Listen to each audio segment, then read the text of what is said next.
Hey guys, it's Taku. Welcome back to my channel. I hope you're all doing well. Welcome to my very first wrap-up vlog for the 25 days of manga. I realize I'm a little bit behind in this readathon. I had finals and then I got a new job recently, so it's been a mess putting everything together, but I did manage to read the first set of volumes for this wrap-up vlog. So in case you didn't know, I was going to divide my readathon into basically 3 different parts. There's 3 different themes that I'm going for. The first one has 9 volumes, the second one has 9 volumes, and the third, I believe, has 7 volumes, giving us the 25 total. So even though we are 2 weeks into December, I would like to present to you guys my wrap-up for the first 9 volumes that I've read. And as you can see by the title of this video, if I've done it right, this theme is of monsters and men. Although I only read 2 titles for this first theme, there are 4 volumes from one series and then 5 from another. So I'm not reading one individual volume from a bunch of different series so much as just tackling kind of what I have on my shelves, what I've collected, and just reading through a lot of the things that I already have. And so the first one would be 4 volumes of Seraph of the End. This is the latest set of volumes. I believe the 20th volume is on pre-order. But yes, this first volume was 16, and this is where I started in the readathon. This one was pretty much a reread for me. I read it a long time ago, but I needed to refresh my head just on all of the events of the story. From volume 16 and on, we are so far past what the original Seraph of the End anime had originally captured. There's lots of twists. A lot more of the vampire hierarchy is specifically revealed in 17 and 18 going forward.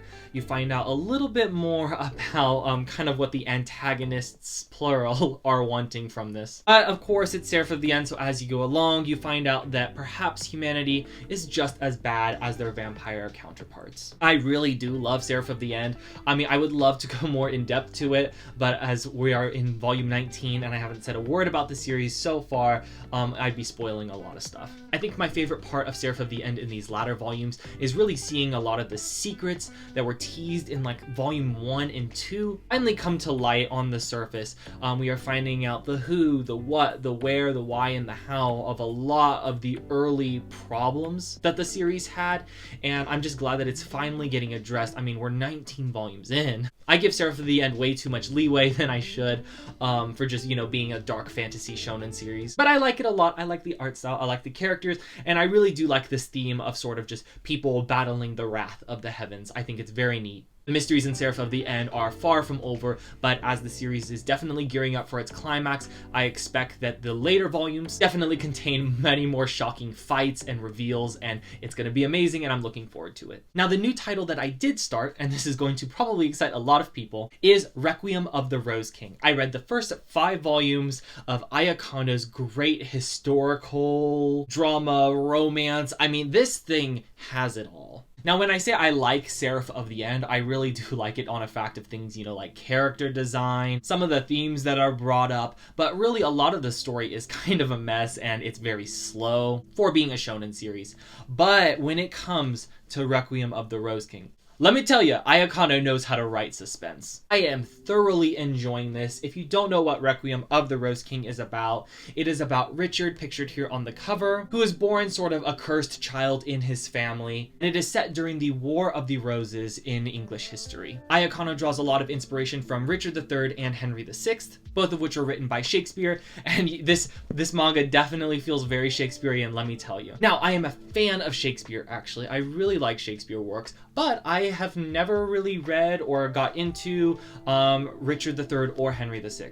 And you don't need that background. I think that's actually one of Requiem of the Rose King's greatest strengths, is that it is a compelling drama about family and deceit and betrayal and tragedy. And it very much feels homegrown. I mean, this is a manga adaptation with Shakespeare influences. So if Shakespeare and dramatic irony and themes of youth and sacrifice and of course death are your thing, you will probably love Requiem of the Rose King a lot. I'm certainly enjoying it. I'm actually really sad that I only have the first 5 volumes, but I will probably place a Right Stuff order here soon and just nab up everything that is out. But yeah, guys, with Seraph of the End reaching, you know, sort of its climax, or at least gearing up for it, and then starting Requiem of the Rose King, which is just, oh mind-blowingly good. I was quite pleased with this first batch of manga that I read. I think the theme of monsters and men really applies to both of these titles, not only Seraph of the End having vampires and humanity and just dark desires and demons, but Requiem of the Rose King also reflecting how there doesn't have to be, you know, a real demon in the world for people to be dark and deceitful and just, you know, some of them just messed up. But you know, that's the best part about it. I'm having so much fun with this readathon, and I hope you guys are too. Thank you so much for tuning in on this wrap up. Again, I would go into many more thoughts, but I feel like I would be spoiling, especially Seraph of the End. So if you'd like to hear more thoughts, I will try to get my blog up and running with some reflections over Requiem of the Rose King. If you want to follow more of what I am doing for this readathon, check out my Twitter at Takuto Anime Cafe, my blog, which I leave in the description, and my Twitter account, TakutoAC. I have been posting updates on at least both of my social media accounts, and hopefully, yes, I will get back to the blog soon. And of course, follow the hashtag 25 Days of Manga and everyone else going on this epic readathon for the holidays. It's been so much fun seeing what everyone else is reading, and I am looking forward to catching up. Thanks again for watching, and till next time.